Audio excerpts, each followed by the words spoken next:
Assalomu alaykum. Bugun Demet ilovasini kompyuterimizga o'rnatib olishni o'rganib olamiz. Buning uchun Google Chrome brauzeriga kiramiz. Bu yerda Demet yozamiz. Xo'p. Demet tizimiga kiramiz.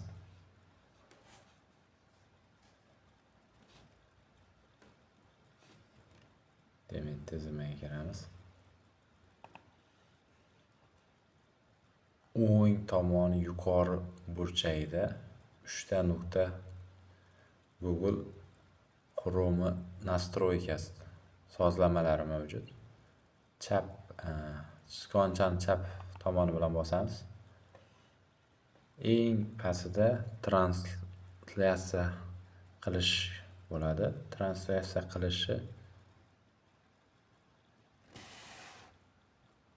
установить страницу как приложение.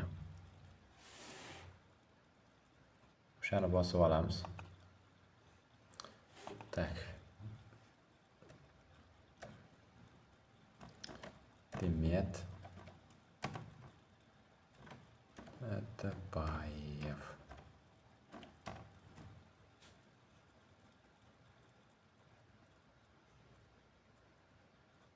Установить.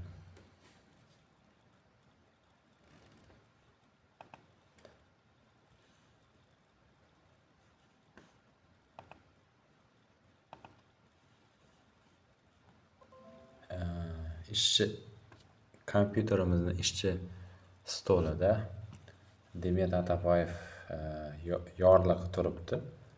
Biz xohlagan paytimizda mana shu nimamizga yorliq orqali to'g'ridan to'g'ri Demet tizimiga kira olamiz. Buni afzalliklari har bitta foydalanuvchi uchun har bitta Demet yorlig'ini yaratish mumkin. Ya'ni bitta kompyuterda bir nechta inson, bir nechta foydalanuvchini profilni yaratish mumkin. E'tiborlaringiz uchun katta rahmat. Sog' bo'linglar, salomat bo'linglar.